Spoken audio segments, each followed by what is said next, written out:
الحمد لله نحمده ونستعينه ونستغفره ونؤمن به ونتوكل عليه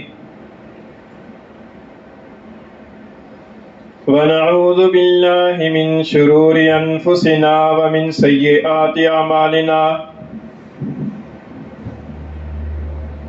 من يهده الله فلا مضل له ومن يضلله فلا هادي له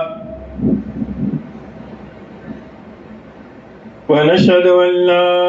إله إلا الله وحده لا شريك له ونشهد أن سيدنا وسندنا وحبيبنا وحبيب ربنا ومولانا ونبينا محمدا عبده ورسوله وصلى الله تعالى عليه وعلى آله وأصحابه وبارك وسلم تسليما كثيرا كثيرا. أما بعد فأعوذ بالله من الشيطان الرجيم. بسم الله الرحمن الرحيم. ولا تكونوا كالذين تفرقوا واختلفوا من بعد ما جاءهم البينات وأولئك لهم عذاب عظيم. وعن الإرباض بن السارية رضي الله تعالى عنه قال وعظنا رسول الله صلى الله عليه وسلم موعظة بليغة وجلت منها القلوب وذرفت منها العيون فقلنا يا رسول الله كأنها موعظة مودع فأوصنا فقال أوصيكم بتقوى الله والسمع والطاعة وإن تأمر عليكم عبد حبشي وإنه من يعش منكم فسيرى اختلافا كثيرا فعليكم بسنتي وسنة الخلفاء الراشدين المهديين تمسكوا بها وعزوا عليها بالنواجذ وإياكم ومحدثات الأمور فإن كل بدعة ضلالة أو كما قال رسول الله صلى الله عليه وسلم صدق الله مولانا العظيم وصدق رسوله النبي الكريم ونحن على ذلك لمن الشاهدين والشاكرين والصلاة والسلام على سيد الأنبياء والمرسلين والحمد لله رب العالمين. گرامی قدر سامعین، آپ کے سامنے چوتھے پارے سے سورہ آل عمران کی ایک آیت کریمہ تلاوت کی ہے، اور حضور نبی کریم صلی اللہ علیہ وسلم کی وہ حدیث شریف جو پچھلے جمعے میں آپ کے سامنے پڑھی تھی اور اس کا کچھ حصہ ترجمہ اور تشریح سے رہ گیا تھا، وہ حدیث آپ کے سامنے پڑھی ہے. اللہ تعالیٰ کے فضل و کرم سے اللہ تعالیٰ سے دعا ہے کہ اللہ تعالیٰ اپنے فضل سے صحیح بات کہنے کی توفیق عطا فرمائے. یہ جو آیت کریمہ ہے سورہ آل عمران کی چوتھے پارے سے، اس میں اللہ تعالیٰ نے فرمایا ہے کہ وَلَا تَكُونُوا كَالَّذِينَ تَفَرَّقُوا وَاخْتَلَفُوا مِن بَعْدِ مَا جَاءَهُمُ الْبَيِّنَاتُ. فرمایا کہ ان لوگوں کی طرح نہ ہو جانا جن لوگوں نے پھوٹ ڈالی اور اختلاف کیا کھلے کھلے دلائل آ جانے کے بعد. وَأُولَٰئِكَ لَهُمْ عَذَابٌ عَظِيمٌ، اور ایسے لوگوں کے لیے بڑا عذاب ہے. اس آیت کریمہ میں اللہ تعالیٰ نے جن لوگوں کی طرح ہونے سے منع فرمایا ہے،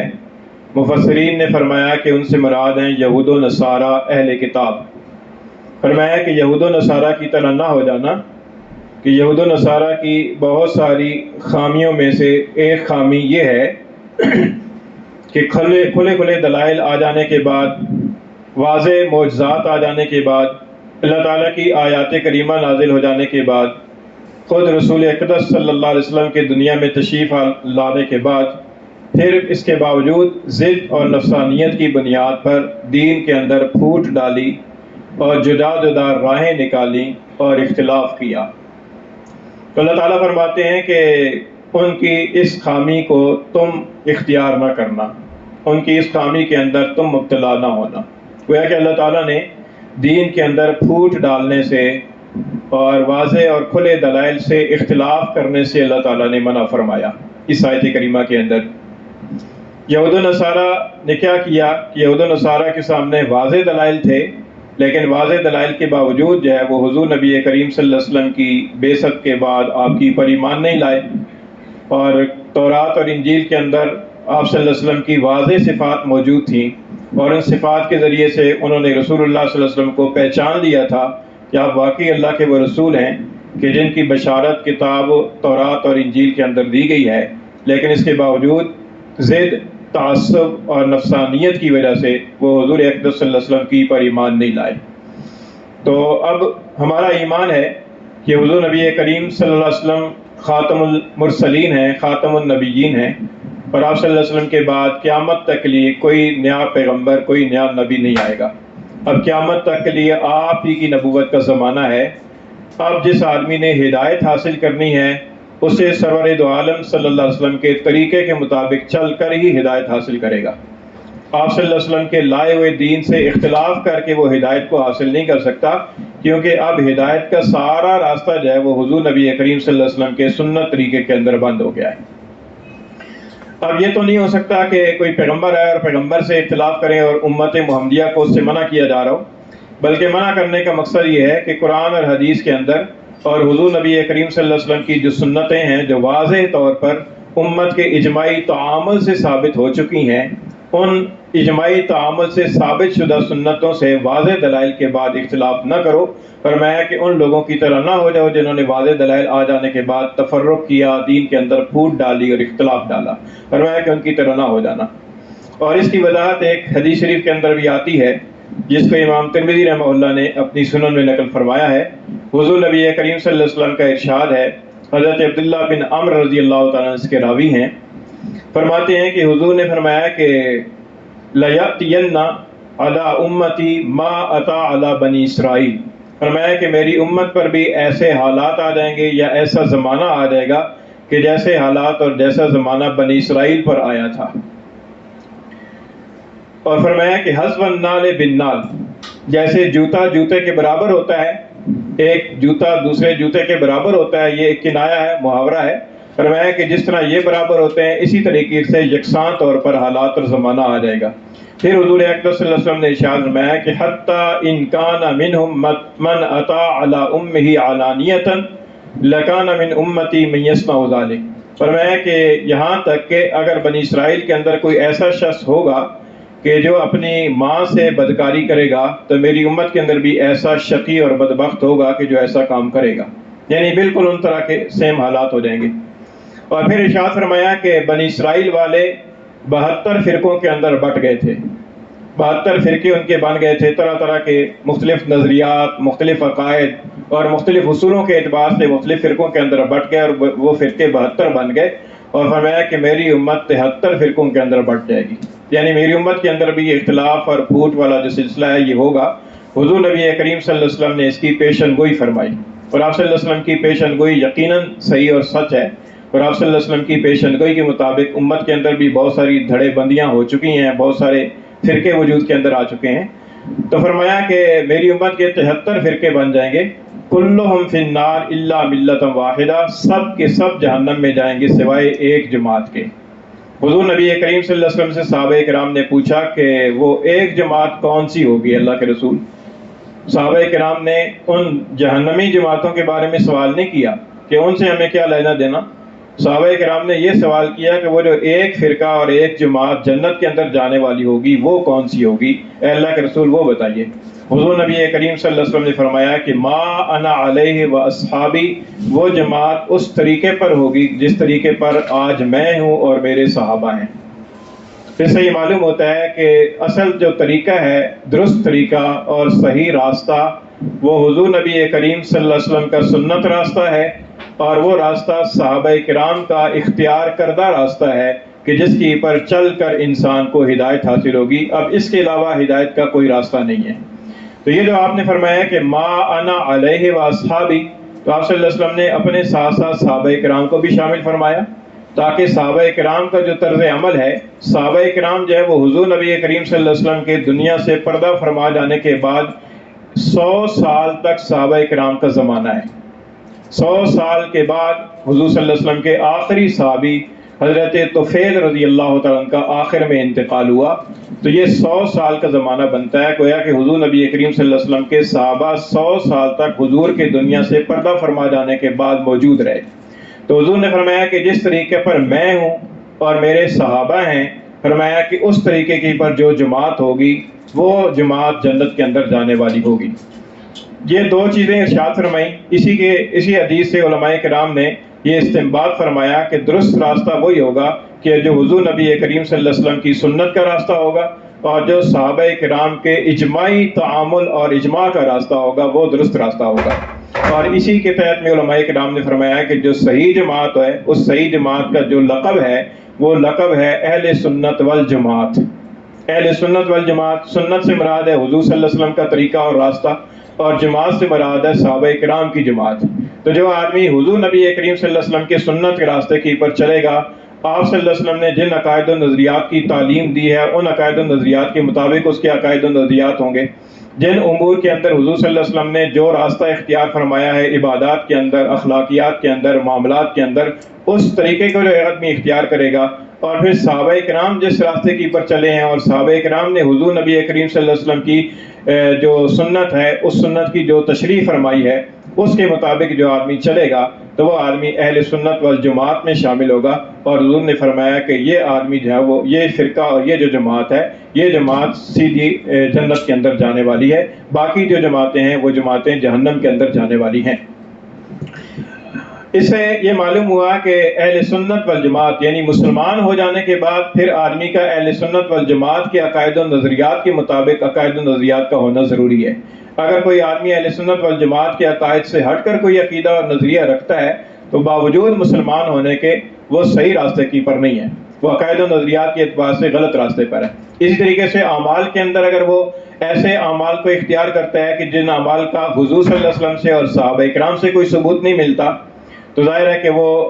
بدعت کے اوپر چلنے والا ہے، وہ حضور کے راستے اور صحابہ کرام کے راستے کی پر نہیں ہے. مثال کے طور پر آج ہمارے معاشرے کے اندر بہت ساری بدعات چلی ہوئی ہیں، اور ان بدعات کے اوپر لوگ طرح طرح کے دلائل بھی دیتے رہتے ہیں، عقلی دلائل اور نقلی دلائل بھی دینے کی کوشش کرتے ہیں. لیکن ہمیں یہ دیکھنا ہے کہ حضور نبی کریم صلی اللہ علیہ وسلم کا اسوہ حسنہ کیا ہے اور صحابہ کرام کا طریقہ کیا ہے. جو 100 سال تک صحابہ کرام زندہ رہے ہیں حضور کے پردہ فرما جانے کے بعد، تو ان 100 سالوں کے اندر صحابہ کرام کا طریقہ کیا رہا ہے. مثال کے طور پر آج کل ربیع الاول کے حوالے سے جلوس نکالے جاتے ہیں، یہ جھنڈیاں لگائی جاتی ہیں، بتیاں لگائی جاتی ہیں، اور طرح طرح کے ذریعے سے محبت کا اظہار کیا جاتا ہے. دیکھنا یہ ہے کہ یہ حضور نبی کریم صلی اللہ علیہ وسلم کی حیات طیبہ کے اندر یہ چیز ہمیں ملتی ہے یا نہیں ملتی، یا اس کی طرف کوئی رہنمائی ملتی ہے یا نہیں ملتی. حضور نبی کریم صلی اللہ علیہ وسلم نبوت ملنے کے بعد 23 سال تک اس دنیا فانی کے اندر تشریف فرما رہے، اور آپ صلی اللہ علیہ وسلم نے امت کی ہر میدان کے اندر ہر طرح کی رہنمائی فرمائی، اور کسی چیز کو آپ نے چھوڑا نہیں ہے، ہر چیز کے اندر رہنمائی موجود ہے. پھر صحابہ کرام کا زمانہ 100 سال تک رہا ہے. اس 100 سالہ صحابہ کرام کے زمانے کے اندر صحابہ کرام سے بڑھ کر حضور سے محبت کرنے والا کوئی نہیں ہے. جتنی صحابہ کرام نے حضور سے محبت کی ہے، اتنی محبت کا تو آج تصور بھی نہیں ہو سکتا کہ کوئی مسلمان اتنی محبت حضور سے کرے. تو جب صحابہ کرام نے اس طریقے سے محبت کا اظہار نہیں فرمایا، اور ان کے زمانے کے اندر بھی 100 سال کا زمانہ تھوڑا عرصہ نہیں ہوتا، ایک صدی ہے، اور اس صدی کے اندر ظاہر ہے کہ 100 مرتبہ 12 ربیع الاول کا دن واپس پلٹ کر آتا رہا. لیکن اس 100 سالہ زمانے کے اندر اگر ہمیں اس طرح کی کوئی رہنمائی، کوئی اشارہ نہیں ملتا، تو اس کا مطلب یہ ہے کہ اہل سنت والجماعت سے ہٹ کر ایک نظریہ اور ایک سوچ ہے کہ جو درست سوچ نہیں ہے. اور حضور نبی کریم صلی اللہ علیہ وسلم کا جو 23 سالہ زمانہ ہے جس کے اندر آپ کی پر وحی نازل ہوتی رہی، اور جس میں آپ صلی اللہ علیہ وسلم نے بہت سارے امور کے اندر صحابہ کرام کی اور پوری انسانیت کی اپنے ارشادات سے اور اپنے اسوہ حسنہ سے رہنمائی کی ہے، اس دور نبوت کے اندر بھی ہمیں اس طرح کی کوئی رہنمائی نہیں ملتی، کوئی اشارہ نہیں ملتا۔ تو لہذا اس سے یہ معلوم ہوا کہ یہ جو طریقہ ہے جو آج ہم نے نکال لیا ہے اظہار محبت کا، محبت کے اندر کوئی اختلاف نہیں ہے۔ کوئی مسلمان ایسا نہیں ہے کہ جو حضور نبی کریم صلی اللہ علیہ وسلم سے محبت نہ رکھتا ہو یا محبت کو برا سمجھتا ہو، کیونکہ حضور نبی کریم صلی اللہ علیہ وسلم کے ساتھ محبت رکھنا یہ عین ایمان ہے، یہ تو خود آپ صلی اللہ علیہ وسلم کے ارشادات سے ثابت ہے۔ لیکن سوال یہ ہے کہ محبت کے اظہار کا یہ جو طریقہ آج ہم نے اختیار کیا ہے، یہ طریقہ ان صحابہ کرام کی زندگی کے اندر بھی ملتا ہے کہ جو ہم سے ہزاروں درجہ بڑھ کر حضور سے محبت کرتے تھے؟ اگر نہیں ملتا تو اس کا مطلب یہ ہوا کہ یہ ہمارا خود ساختہ طریقہ ہے۔ تو اس چیز سے بچنا چاہیے، کیونکہ یہ بدعت کے اندر آتا ہے، اور یہ حضور نبی کریم صلی اللہ علیہ وسلم کے ارشاد کے مطابق کہ بنی اسرائیل والے کے 72 فرقے ہو گئے تھے اور میری امت کے 73 فرقے ہو جائیں گے، اور ان میں سے سب کے سب جہنم میں جائیں گے سوائے ایک کے، اور وہ ایک وہ ہوگا کہ جو اس طریقے پر ہوگا کہ جس طریقے پر آج میں ہوں اور میرے صحابہ ہیں۔ ایک تو یہ بات ہو گئی۔ دوسری بات یہ ہے کہ جو دوسری حدیث ہے حضرت ارباد بن ساریہ رضی اللہ تعالیٰ عنہ کی، جس کا کچھ حصہ پچھلے جمعے کے اندر آپ کے سامنے بیان کیا تھا۔ حضرت ارباد بن ساریہ رضی اللہ عنہ فرماتے ہیں کہ حضور نبی کریم صلی اللہ علیہ وسلم نے ایک مرتبہ ہمیں واعظ فرمایا، ایسا بلیغ واعظ فرمایا کہ جس سے دل کانپ گئے اور آنکھیں بہہ پڑی۔ تو ہم نے سمجھا کہ یہ تو ایسا واعظ لگتا ہے کہ گویا کہ الوداعی واعظ ہے۔ تو ہم نے حضور سے عرض کیا کہ اللہ کا رسول، ایسا معلوم ہوتا ہے کہ گویا یہ الوداعی واعظ ہے، رخصتی واعظ ہے، تو آپ ہمیں کوئی خاص وصیت فرمائیں۔ حضور نے فرمایا کہ اوصیکم بتقوی اللہ، میں تمہیں اللہ تعالیٰ سے ڈرنے کی نصیحت کرتا ہوں۔ اللہ تعالیٰ سے تقوی اختیار کرو، اللہ کی نافرمانی سے ڈرو، اللہ کی مخالفت سے ڈرو۔ آج ہم لوگوں نے اللہ کی مخالفت کی بڑی کمر باندھی ہوئی ہے، جس کے نتیجے کے اندر اللہ تعالیٰ کی طرف سے مختلف طرح کے عذاب آتے ہیں، کبھی سیلاب کی صورت میں، کبھی زلزلے کی صورت میں، کبھی مہنگائی کی صورت میں، کبھی کسی اور صورت میں۔ تو یہ ہمارے ہی کرتوت ہیں کہ جن کا نتیجہ ہمیں دنیا کے اندر بھگتنا پڑ رہا ہے۔ تو فرمایا کہ اللہ تعالیٰ کی مخالفت سے ڈرو۔ اللہ تعالیٰ سے ڈرنے کا مطلب یہ ہے کہ اللہ تعالیٰ کی مخالفت سے ڈرو۔ اللہ ایک بات کا امر فرما رہے، ہم نے جان بوجھ کر اس کے خلاف کو اختیار کرنا ہے، تو یہ تو اللہ تعالیٰ کی کھلا مکھلا مخالفت ہوگی، بغاوت ہوگی۔ تو فرمایا کہ اللہ تعالیٰ سے ڈرنے کی تو میں نصیحت کرتا ہوں، والسمع والطاعہ، اور بات سننے کی اور کہا ماننے کی وصیت کرتا ہوں، وَإِن تَأَمَّرَ عَلَيْكُمْ عَبْدٌ حَبْشِيٌّ، اگرچہ تمہاری پر کوئی حبشی غلام ہی کیوں نہ امیر بنا دیا جائے، کیوں نہ اس کو حاکم بنا دیا جائے۔ تو اس کے اندر دراصل ایک نظام کے تحت زندگی کو گزارنے کی تعلیم ہے۔ یہ مراد نہیں ہے کہ جو حاکم وقت ہوگا تو خدا نہ خواستہ وہ کوئی خدائی نمائندہ بن کر ہمارے پاس آ گئے، ایسا نہیں ہے، بلکہ ایک سسٹم ہے، ایک قانون ہے، ایک نظام ہے، ایک شیڈول ہے۔ کسی بھی ادارے کے اندر، کسی بھی اسکول کے اندر، کسی بھی یونیورسٹی کالج کے اندر، کسی بھی دفتر کے اندر جو ایک نظام ہوتا ہے، سسٹم ہوتا ہے، اگر وہ سسٹم قرآن و سنت سے متصادم نہیں ہے تو سسٹم کو فالو کرنا ہمارے لیے ضروری ہے۔ تو فرمایا کہ اس بات کو نہ دیکھو کہ سیٹ کے اوپر بیٹھا ہوا آدمی جسمانی اعتبار سے کیا ہے، جسمانی اعتبار سے معیوب ہے، لنگڑا ہے، لولا ہے، کانا ہے، گنجا ہے، یا وہ نسل اور نسب کے اعتبار سے وہ حبشی ہے، کالا ہے، اس کو نہ دیکھو، بلکہ یہ دیکھو کہ اس نے جو سسٹم چلایا ہوا ہے وہ سسٹم اگر قرآن و سنت سے متصادم نہیں ہے تو اس کو فالو کرو اور اس کی اتباع کرو۔ فرمایا کہ وَالسَّمْعِ وَالطَّاعَةِ، بات سننے کی اور کہا ماننے کی وصیت کرتا ہوں، وَإِن تَأَمَّرَ عَلَيْكُمْ عَبْدٌ حَبْشِيٌّ، اگرچہ تمہاری پر کوئی حبشی غلام ہی حاکم بنا دیا جائے۔ لیکن ہمارے ہاں یہ ہے کہ ہم بجائے اس کے کہ قانون پسند اور امن پسند ذمہ دار شہری بن کر رہیں، ہمارا کام یہ ہوتا ہے کہ ہم